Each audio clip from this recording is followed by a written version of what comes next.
Welcome everybody to Spirituality Adventures. This is a non-judgmental place to explore spirituality, and we're so glad you're here. This is a viewer and listener supported podcast, so we greatly appreciate your support. If you're watching on YouTube, be sure and subscribe to my YouTube channel. Be sure and like, share, and subscribe to any of the social media content platforms that you're using. And then if you go to our website, spiritualityadventures.com, you can make a one-time donation, or with a monthly subscription, you'll gain access to our bonus content. We greatly appreciate it. Thank you for tuning in. Well, welcome everybody to Spirituality Adventures. We're so glad you're joining us. We are interviewing Mitch Thompson today. Thank you, Mitch, for joining us on Spirituality Adventures. Thanks for having me. Mitch is been doing creative stuff, I think, most of his life. And you were a graduate from MU, is that right? Mm-hmm. MU in film studies. Is that correct? Okay. Yeah. Mm-hmm. And you do prop work, creative work. You did a YouTube channel called Blind Covers, and we could add all kinds of creative tags to your life work so far. But I really appreciate you joining us on Spirituality Adventures. We've been trying to make this connection for a while now. Yeah, I've been elusive. I've always heard you have to make a podcast host want it a little to make sure that you're really that guest. But all right. Well, also just bad at responding to texts. So. Oh, there we go. But I like the first makes it sound more mysterious. Yeah. Well, you did it. It worked. Yeah. So you're here. We made it. So yeah. Good job. Well, let's have you introduce yourself to our audience in terms of just where you grew up, kind of a little bit of your background story, and how you got into sort of the creative world. Yeah. So I'm from Gladstone, Missouri, which is just sort of like north of the river, very suburban. I very rarely ventured south of the river for much of my young adult life, which for anybody not from Kansas City who may be listening is where all of the cool stuff was when I was growing up. So very like hermetic suburban life until I was like, 17, 18. As far as like creativity goes, I don't know really where that started other than just kind of being a very like quiet in my head kid who like spent most of my time either like thinking or playing video games. Basically I didn't like running, so that made my options kind of limited. And had to find some other outlets for any energy I had. So you mean like running in sense of all things sports? Is that what you mean? Yeah, just being outside, moving my body more than like a couple feet at a time. It just wasn't my forte. I much preferred being posted like 9 inches from my television, taking in as many flashing lights as I could. What's your 3 most recent listens to music? How are you listening to music? What are you listening to lately? I've been on a real Mountain Goats kick. I'm kind of always on a Mountain Goats kick, but I've been, a friend of mine is like wanted an introduction to their music. So I put together like a playlist of sort of their greatest hits. So I've been going through that. I've been in a real roots mood lately. I think like Questlove doing a lot of interviews for Summer of Soul has got me kind of back into listening to them. So they actually did a live album in, I think, Sweden that's really great that I've been listening to that a whole lot. And then I'm actually looking on my turntable right now. I have the Atomic Blonde soundtrack, which just great, like 80s new wave, like post-punk, like kind of like foggy Berlin music. So it's funny, because I'm a 70, I grew up in the 70s on prog rock, and and then the 80s, when everything went to hair band metal, I just didn't really get into that scene so much, the glam band, hair band stuff. But that what you just named, that scene in the 80s was kind of where I found myself following music. Yeah. Mm-hmm. Yeah. Well, cool. What are you currently reading, or how do you consume information? If it's podcasts or whatever, what are you listening to or reading lately? Like information. Podcast is a way bigger question. I have been like getting into reading more. I just finished, I never read The Hobbit, so I just read through that. And I'd also never read any Kurt Vonnegut. So I'm both of these were just sort of like, saw them at like a dusty bookstore for 25 cents. I was like, you know what, I should finally read this. Which Vonnegut book did you pick up?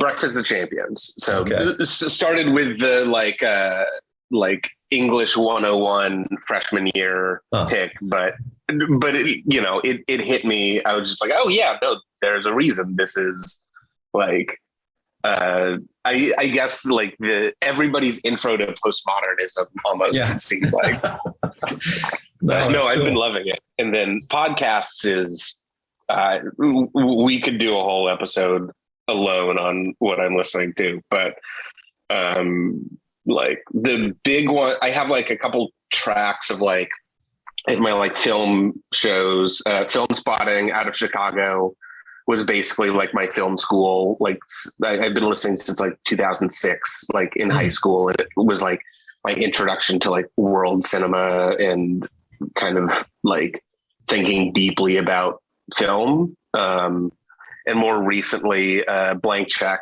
which is kind of like it's like comedy meets serious film criticism, and like they do basically mini series on a filmmaker at a time. And that's kind of the show that like single-handedly got me through the pandemic. So big fan of that. And then like design podcasts like 99% Invisible, Teen Deacons, which is Roger Deakins and his wife talking to other like filmmakers and like film professionals and kind of like just about working in the industry. And it's one of the best reflections I've heard of like working in film. Cool. But those are all, I haven't listened to any of those, but what was the guy's name that we interviewed on here that does the local, he and his wife, they watch old movies that they've never watched before. Oh, Patrick Poe. Patrick Poe here local. You know Patrick? Have you met him? Okay. And then He's a little bit younger than us, Mitch, but he just started getting into film probably 3 or 4 years ago, but he's been doing a lot here in Kansas City. Oh, cool. Local guy. And it's kind of a fun podcast. I mean, he and his wife just watch old movies that they've never watched. They're kind of like sort of iconic movies.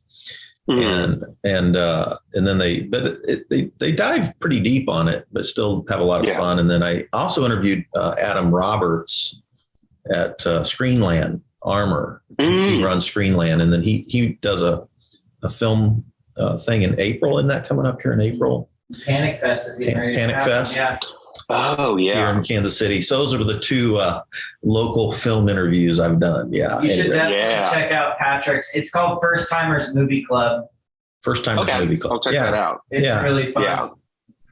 Yeah. And I'm like a diehard Screenlane fan just in like almost like morally, like I've been a few times when I'm home, but more like, because I went to North Kansas City high school, and the fact that like there is now like an all ages punk club with like a cool like queer punk scene and like this like art house theater all in walking distance from where I was in high school at. I'm like, that's always what I wanted. And I love that like all of the kids going there now have this access to like a portal to like cool culture, basically, that I kind of had to like dig for when I was in high school. Yeah, that's fun. All right. What's the craziest thing you've ever done in Kansas City, since you're a Kansas City kid, you know? Crazy fun, crazy. Yeah. Whatever. Crazy get you in jail. Any of those. I mean, there's an answer to that one. Like I was a very like buttoned up kid. Like I was terrified of breaking the rules. I guess the one exception is when I stole like thousands of dollars of video games when I was working at GameStop. I like right at, actually, I was still in high school, but just stole so much, and they ended up getting caught, and not great, but I had some good times with those video games, though. I think that's how I got Oblivion. Yeah. Oh, okay. Well, that counts. All right. Good one. All right. But otherwise, not a lot of like, I didn't have like an adventuresome like teen years. Yeah. Other than, Well, okay. So there was a mutual friend of ours, and this is also like the nerdiest setup to like a fun teen prank story. We were on an improv team, and we were upset that our friend was skipping improv practice to hang out with his girlfriend, which very on brand for me. So we decided to go to all of the local barbershops and ask for their trash cans full of hair. And we filled the bed of his truck with hair. Oh my God. Thinking like, it's like a fun prank. And he didn't agree. And like, as soon as he came out and got really upset, like we very quickly sobered up, and it was like, that was weird. That was weird and mean to do. But yeah. Did he slap you? No, but he got very huffy about it. I'm still haven't gotten over the Oscars, so anyway. Yeah. I mean, as a culture, we may never.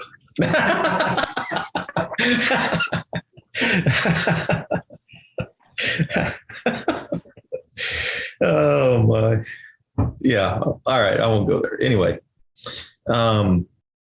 What's the last thing you binge watched? Ooh, that's hard. I'm not a big binge watcher. There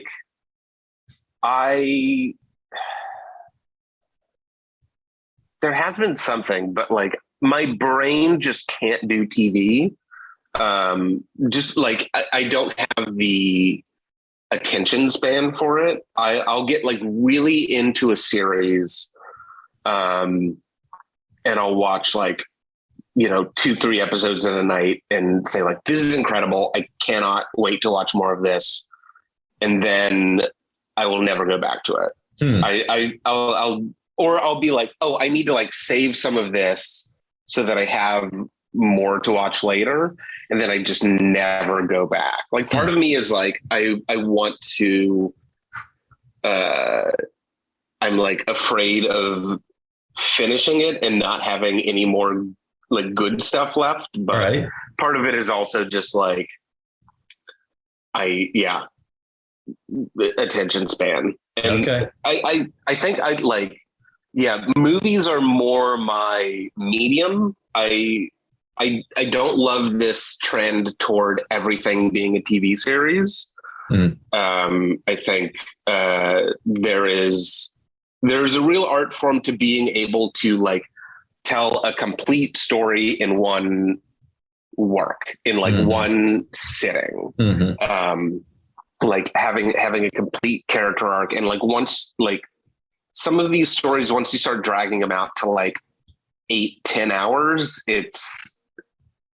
there's like a point where you're like really getting able to spend more time with, you know, characters and sit in how they're feeling. But then you start stretching it a little further, and it's like, this didn't need to be 10 hours. Just like a lot of movies, I'm like, this doesn't need to be 2.5 hours. Like you can do so much in 90 minutes.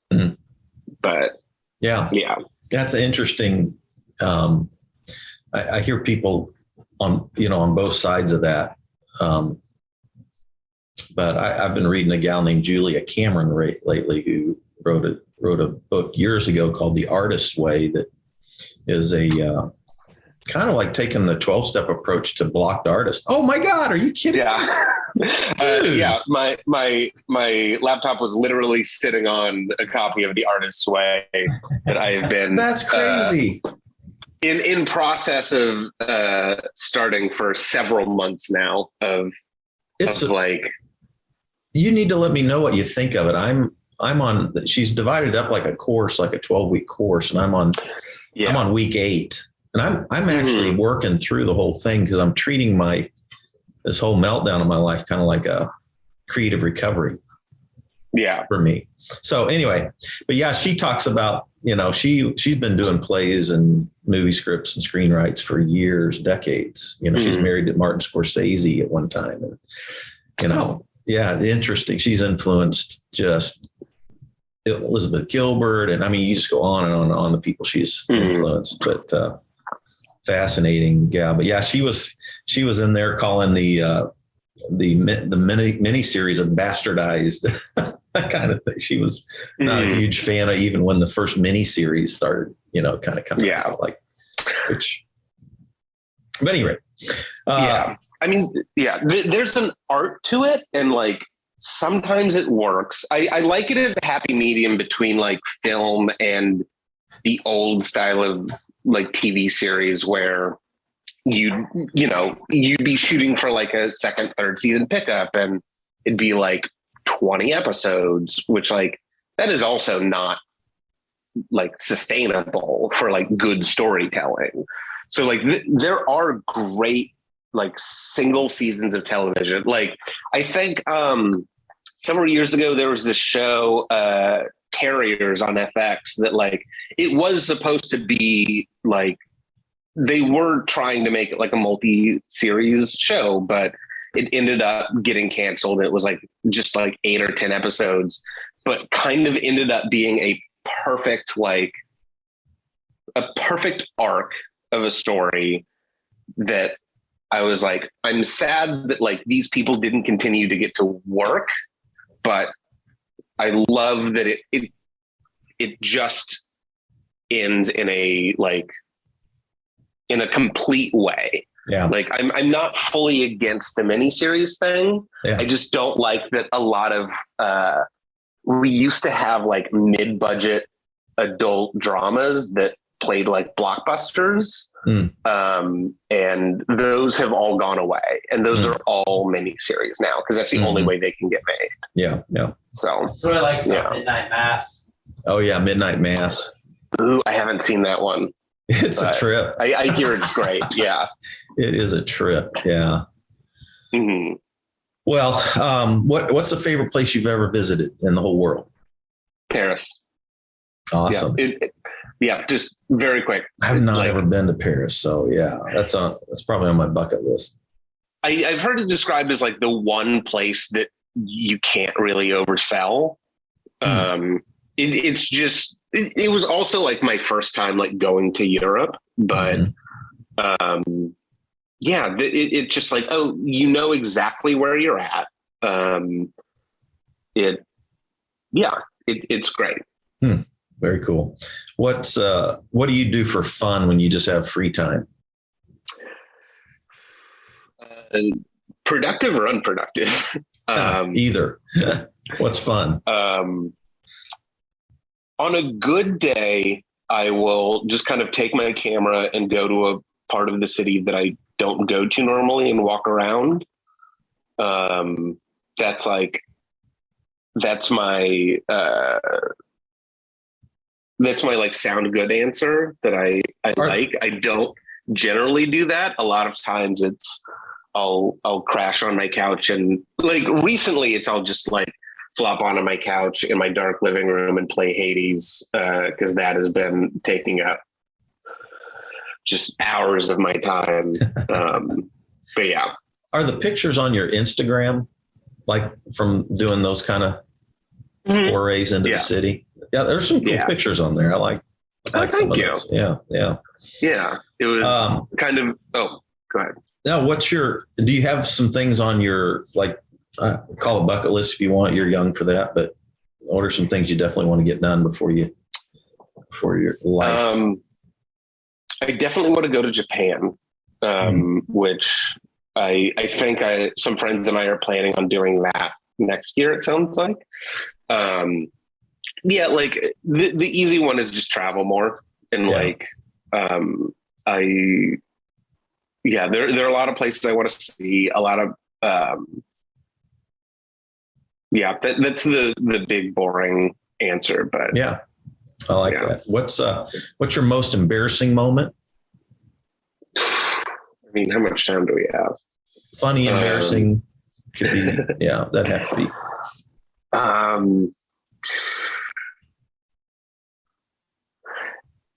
I'm weirdly hitting a block. I think because like there's so much stuff that could come to mind. Let's come back to that. Okay. I need to think on that for a second. What about, do you believe in aliens? Broadly, yes. That we can interact with, probably not. But it's one of those things that it's kind of fun to dabble in believing every now and then. Like, I like a good UFO story as much as anybody. Sure. Once my like critical mind gets a hold of it, I'm a little more skeptical, but it's fun to believe. Sure. So what drew you to film studies at MU? Like what, like, cause you're watching video games. How do you get from video games to wanting to do a major in film study?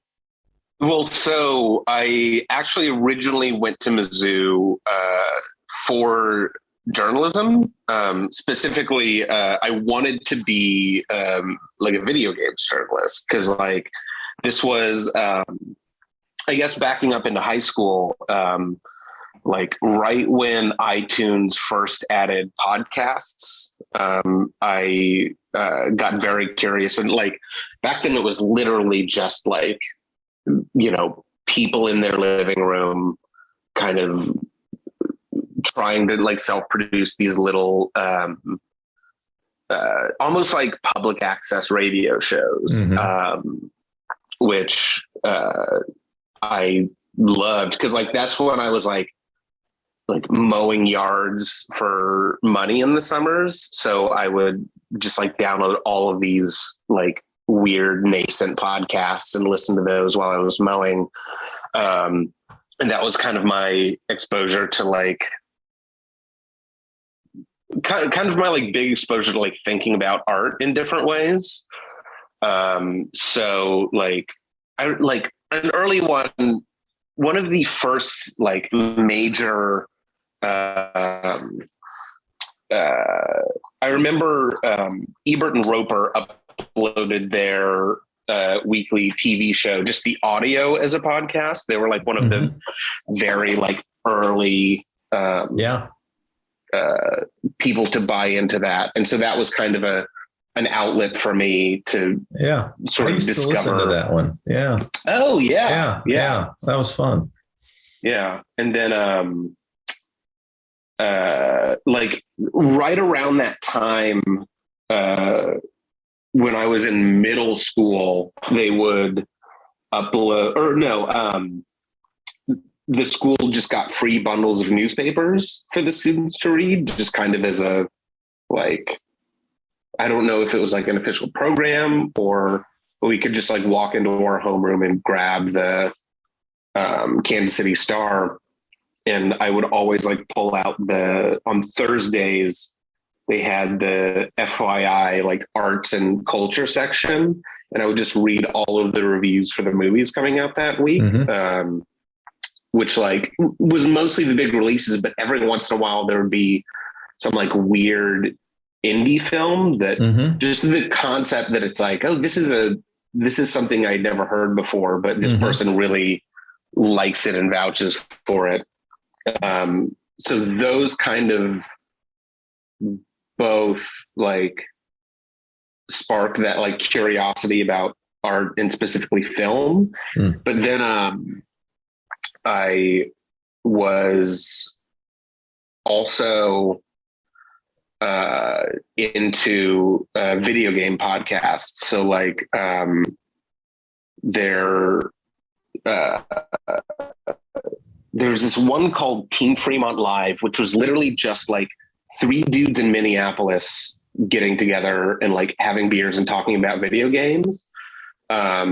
And I got really into that and like joined their forum, which ended up being a nice little like haven for like kind of like artistic Midwesterners, like just all over the map, but people who, you know, liked horror movies and art films and like different video games, just kind of being able to like talk about culture. And they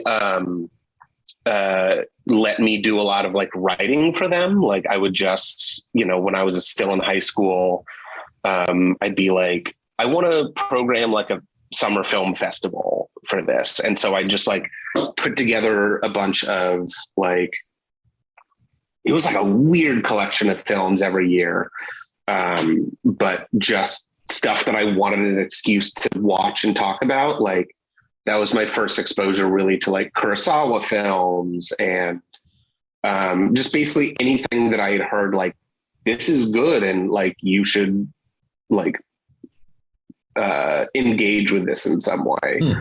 And then that was also right when video games journalism was starting to go from like consumer reviews into actual like criticism, into like you know, more like, you know, buy or don't buy this game, into what is this game trying to say and how does it say it differently than any other medium could. And that was the stuff that like was really interesting me. Like I remember Games for Windows magazine was weirdly like had this high concentration of great writers who thought really critically about games and wanted to like get into like deeper writing. Like Jeff Green was like a huge influence on me. Just that kind of group of people. Yeah, it hit me at a point when I was starting to think really critically about art, and I was like, well, I like video games, and it's a match made in heaven. So I initially went to University of Missouri for their journalism program, wanting to get into that kind of writing.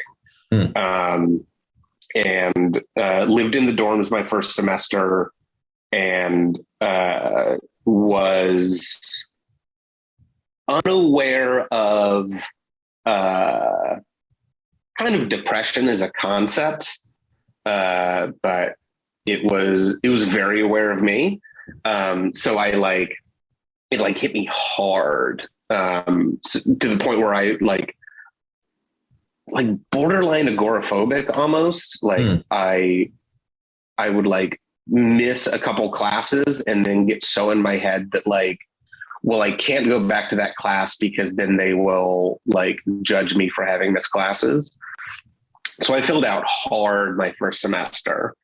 um, came back to Kansas City, and my parents basically said, you can live here, but you have to go to school. So I did 3 semesters at Maple Woods Community College in the Northland. Basically, all of my friends had moved away, basically just going to community college, and at that point, my only outlet was driving around town to just exploring parts of the city I had never been to before, and listening to podcasts, and listening to music, and cycling between those. And so I listened to a lot of Film Spotting. That was basically my film school. I had been listening to it since high school, but they're now on NPR through WBEZ out of Chicago, and just kind of this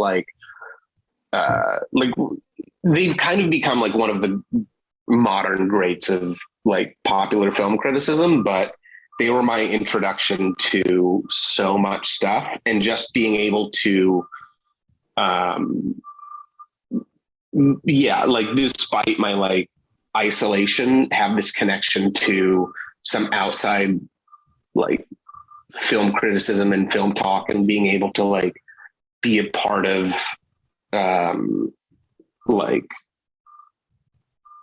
film culture, I guess, really got me through that period.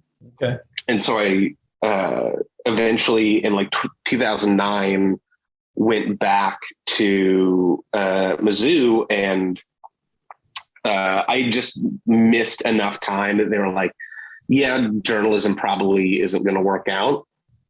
So I was originally thinking English, and I took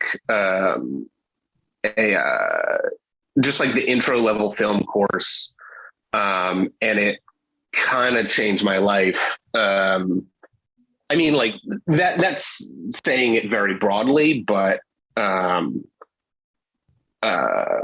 being able to take everything that I had been engaging with on my own, and being able to discuss it with other people, and it just very much opened me up. And I remember I was in the first class to graduate with a film studies major. They basically announced that they were going to be making it a major. And I remember having just a shaky, heavily rehearsed call with my parents being I think I want to switch my major to film, expecting them to freak out. And they were oh no, that's great. You give a shit about something? Absolutely. Please do that. And I was oh, cool. I of course, not knowing what I was going to do with it, but knowing that this is the thing that I'm most passionate about and want to spend as much time engaging with as possible. Yeah. Cool. Not to do maybe too deep a dive here, but I'm curious, when you were growing up, did you have any kind of faith background? And then the other thing is, when you went through this depression, did you do some work on yourself? I mean, did you go to a counselor? Or how did you navigate that? And is that something that you continue to wrestle with, or mental health to me and spirituality and self-awareness and those kind of things kind of blend together for me a little bit. I was just curious, since you mentioned that you hit MU, you pulled out because of some depression issues. Did I hear you right? The decision was made for me to be pulled out by the school. Okay. But what created that was some depression issues. So. Yeah, right? Which started to pop up in my senior year of high school, which I think was written off as just burnout and senioritis. But like looking back, it's like, no, that was clinical depression. Okay. But like weirdly, again, like the thing that helped me start to reckon with it most was podcasts, which I wouldn't say to anybody out there struggling, like podcasts will fix you, because that wasn't the case for me. But like, I like discovered a couple, not like self-help mental health podcasts, but the mental illness happy hour was a big one, which was basically just comedians and other podcasters I liked talking about their experiences with mental illness. And more than anything, it was a means of like naming what I had and hearing other people's experiences with it, and like realizing that it was like survivable and navigable. And that kind of gave me like a roadmap of how to deal with things and words to deal with things. I did eventually like get into therapy, which was like hugely successul, and like got on medication, which was phenomenal. Like, I had a brush with therapy in high school. But that was kind of at my mom's insistence, her being like, your grades are struggling, you need to like see somebody about this. And my only therapy session in high school, she sat in on, and it was basically her telling the therapist like everything I needed to work on. And it was very like out of my hands. So, which I'm sure she is mortified hearing me tell that story, but I bring it up any chance that I can. But no, like that was the way like she knew to deal with it. Cause I don't know if many of you or many of your guests have noticed this, but culturally, the Midwest is not great at naming and dealing with mental illness historically. It's getting better, but I just looking back through like my family history and family histories of people I know, like it's very much this culture of that's just how it is, and you got to deal with it. Right. You got to, not deal with it, but you gotta get over it. Yeah. I mean, my generation really didn't go to counseling or therapy or anything like that. And I only came to it late, you know, in my life, and I'm so thankful for it. And I talk about it, and I talk about everything I've gone through and the meltdown I went through and all that. Because not just for me, but I think it helps other people to hear those stories and hear how people get through it. So just like you were listening to podcasts and people were being open about, you know, their own struggles, it helped you, right? Oh, 100%. You know? Yeah. So and so I think there's something when people are willing and comfortable to talk about some of these issues, I think it's always helpful to a listener somewhere. You never know where, you know? Yeah. That experience made me like just a huge vocal, like shouting from the rooftops advocate of like, just talk about your shit. Like, right. Just, and not even like as a prescriptive thing, like not everybody can, but I know that I can. So I will until people tell me to stop. Like, What was any kind of faith background at all? Did your family grow up in have any faith traditions that they followed or anything like that? Yes. I grew up Methodist, but it was always kind of just the thing we had to do on Sundays. I didn't really like feel much engagement or connection to it when I was a kid. I remember I have no conception of like what age I was at any point in my childhood, recapping stories. But at one point when I was young, I was at church, and Like my mind would always wander. And there's one time everybody was doing some recitation or singing or something. And I like got really freaked out by it. Like I remember looking around at everybody like chanting or singing something together and just being like, this is weird. And like, and specifically having the thought, because I was so afraid of like the devil and the apocalypse, just as like nebulous, vague forces. Like it was to my core terrified. But I remember I was like, if people were doing this for the devil, it would be the scariest thing in the world. So why is this normal? Like not understanding like that. Yeah. Just looking around as a kid and seeing everyone doing the same thing at the same time, like seemingly also unfeeling, like, because a lot of times when you're at that kind of church and people are just doing the same recitations over and over, it's almost like a muscle memory. Like you're not like engaging with what you're saying.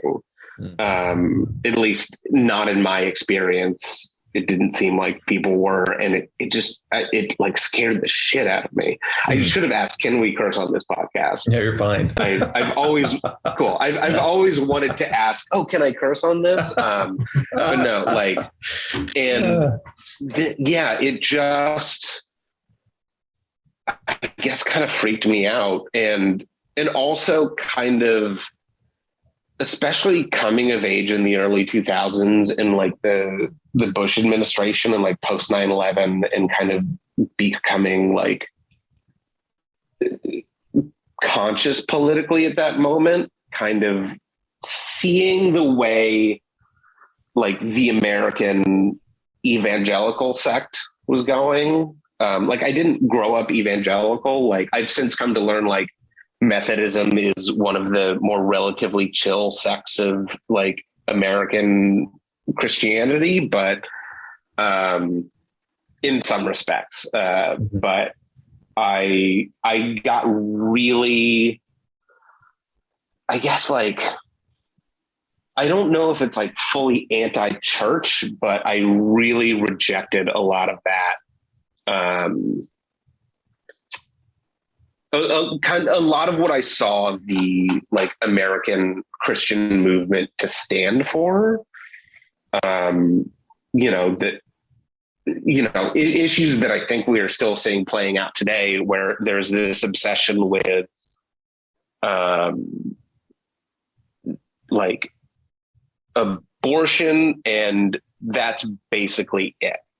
Like it feels like since the 70s, like the evangelical sect of Christianity has kind of foregone all other consideration of pain and suffering, and kind of replaced it with moralizing, which I have just always really struggled with. And I've since come around to some, like, there have been people in my life like Matt and Sam Wells, who I see are like very like thoughtful, considerate Christians, which for a while growing up, I didn't think existed. Yeah. I like it felt like that was kind of gone, and that was kind of my exodus from the church. So it's been kind of a rediscovery process of coming around and finding people who, have actual, like, have the ability to meet people where they are, which I think is something that, the American, that I feel like Christianity had kind of lost for a while, at least in my experience. Yeah. If any of that makes sense. Yeah, no, I think, man, I'm going to be interviewing a guy named Brian McLaren here in a few weeks, and you would love probably dropping in on that interview. because his critique of, the evangelical church and then where to go from here kind of a deal. Cause still very much a person of faith, but, I mean, I think definitely the evangelical church became a one issue politically kind of organization, which honestly, I think, it's gonna have to change. I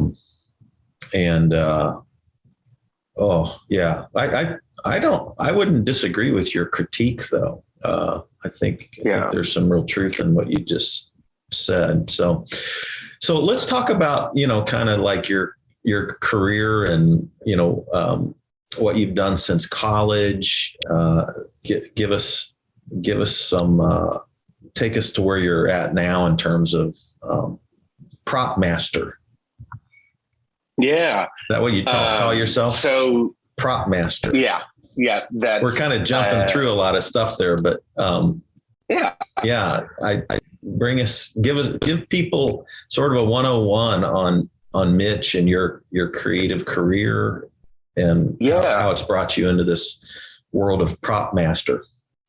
Mm-hmm. I love that. So term.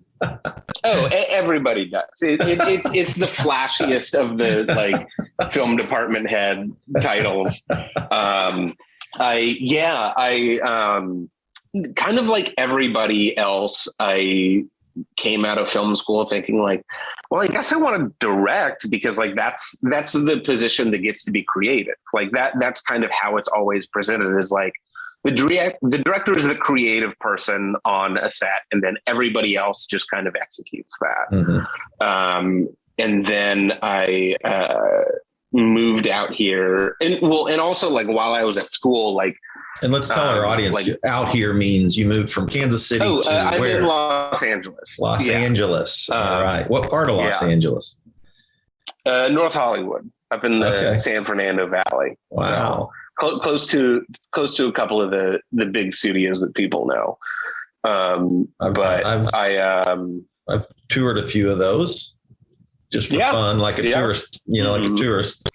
Yeah. Yeah. They're, whenever I have family in town, I'll make them my prop assistant for the day and just take them to all the prop houses. Cause there's Los Angeles, all of the big tourist stuff that sucks. It's garbage. Hollywood and Highland is just one of the worst places on the planet. I came when I was in high school to visit some family and came away. We did all of the tourist stuff, and I was just I guess I just hate Los Angeles. I guess Los Angeles is just the worst city. Because it was we went to Hollywood and Highland, Universal City Walk, the Santa Monica Pier. And I was just I guess I hate this city.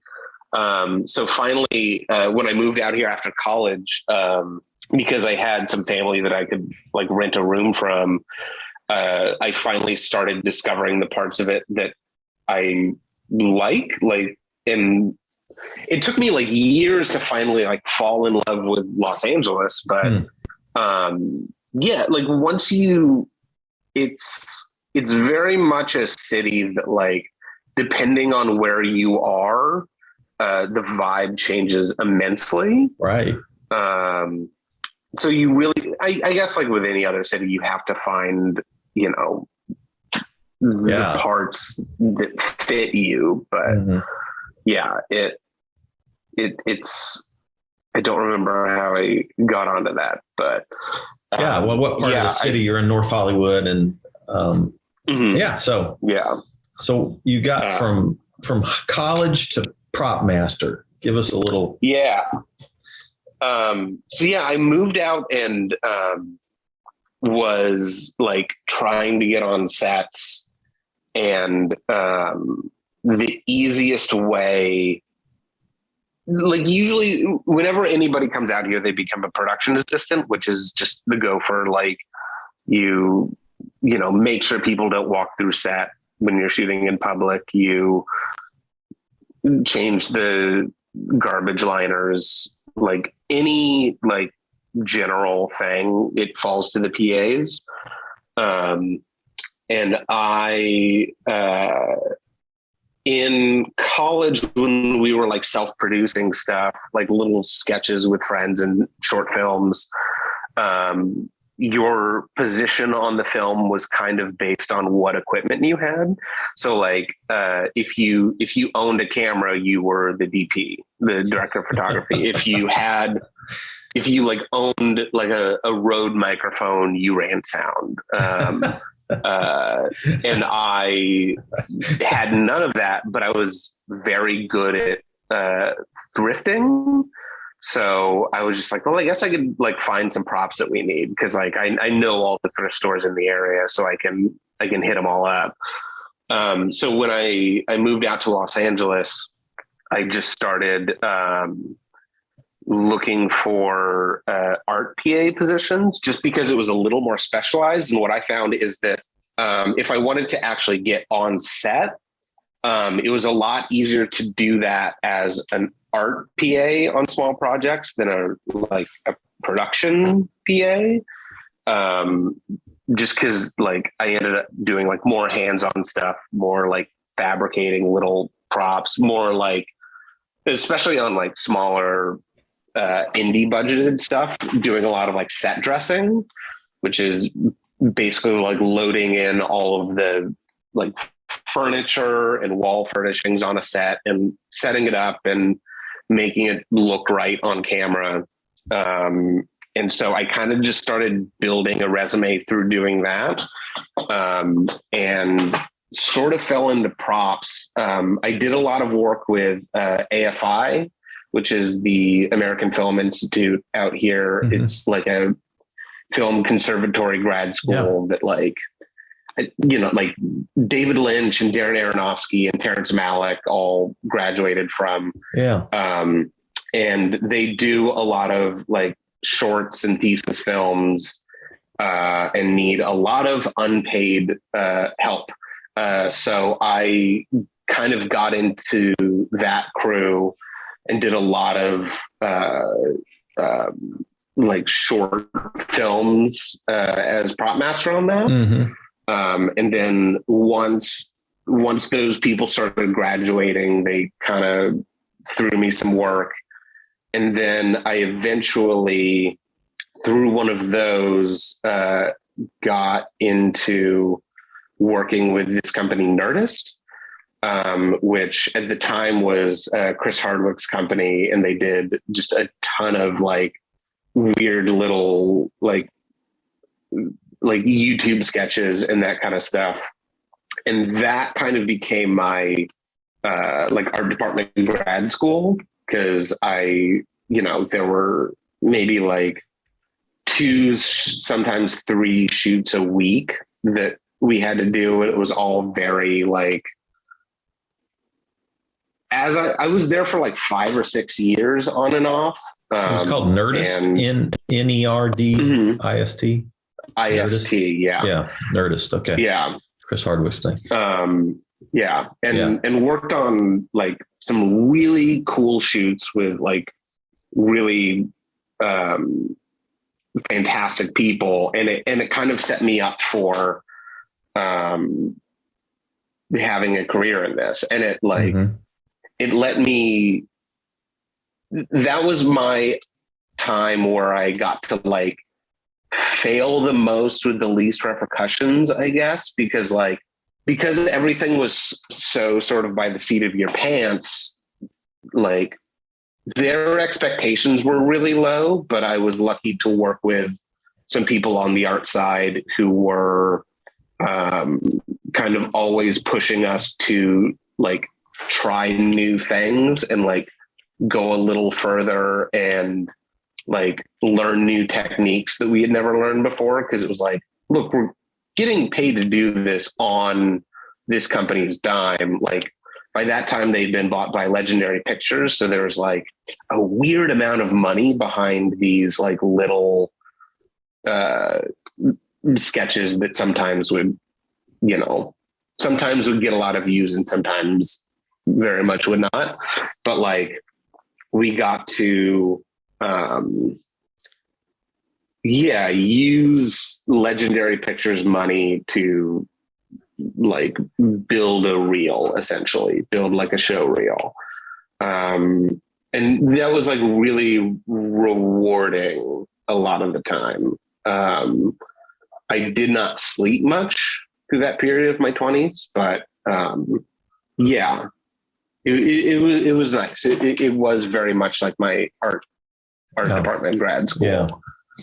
I remember AFI put together like a list of their top 100 films of all time or something like that. And I remember, like I went through I watched every one of those films at one time and, tried to, it was kind of fun. Just a pop version of AFI, I guess, that it is interesting. Like I was born in 61. So I grew up in the 60s and 70s. So like when I watched Mad Men, I mean, there were like, we had that lamp or, we had that chair or, I remember that lava lamp or, I remember, there was just so many objects in that thing that I was like, I like it just, I don't even know where all that shit went. I mean, we just cleaned out. My mom and dad moved last year and they were in a house that we were in for 49 years. Can you believe that? And then finally moved out. They're in their 80s, And I mean, there was crap that we threw away, but it was literally like going through a time capsule, and it just, but yeah, there's fascinating how objects can create emotion in scenes and connect people to a scene. It's really interesting. Yeah. Anyway, places, things, that kind of stuff. Well, man, how do people, so one of the things that Matt worked with you on is called blind covers. And we've introduced, we need to kind of wrap up here, but I want to give some people some ways that they can look at some of the work you've done. So blind covers would be one. You have a YouTube channel called Blind Covers, and we've interviewed Sam Wells. We've interviewed, way back. We've interviewed Matt Pryor, a number of the people that you did on the blind covers. We've, our audience would have heard interviews with. So check that out. What are some of the other ways that people could see some of your work? I mean, that's the biggest one. I do some photography on Instagram at rwiggum, but blind covers is kind of the big one. I'm hoping we'll be able to start making more episodes of those, but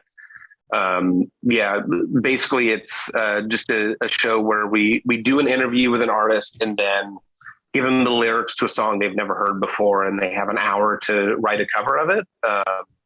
So it's kind of a fly on the wall of creatives working under pressure.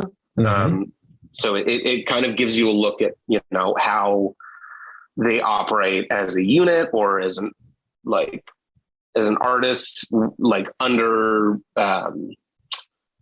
like given certain obstructions, basically. Yeah. And yeah. Do you have, I'm curious, do you have like a spot where some of the movies that you've worked on or some of the shorts that you've worked on where people could go and see a list of things that you've worked on and then watch those films or movies or shorts or YouTube shorts or whatever they are? I mean, I'm on IMDb. That's like the most collected list of my projects. Okay. They're all kind of scattered. Yeah, no, but that helps. I remember I saw some of the stuff on IMDb. So yeah. Yeah. Well, cool, man. Well, thank you so much for connecting with us, Mitch. And I like getting an education on this stuff because it's part of, I'm a movie goer. I'll do deep dives sometimes. Like if I really have a favorite thing, I'll buy the box set and watch all the this and that, and read up on, I'll do a lot of study on a particular film if I love it. And I've been very amateur like film critic, but I've always liked that kind of stuff, you know? Yeah. So getting to hear how some of the insides work and hearing your creative journey is a lot of fun. Yeah. Thanks so much. Yeah. Thanks for having me. Appreciate it. And if you make it back out here to Kansas City and do some more blind covers, I want to be sure and stay in tune with that. Yeah, absolutely. All right. Well, thanks everybody for tuning in to Spirituality Adventures, and we look forward to seeing you next time. Thanks, Mitch, for joining us. We appreciate it. This concludes today's episode. Thanks for tuning in and listening. Remember, if you're watching on YouTube, subscribe to my YouTube channel. Remember to like, share, or subscribe to the social media platform that you're using. And then go to our website, spiritualityadventures.com, and make a one-time donation, or you can subscribe monthly and receive our special bonus content. Thanks so much.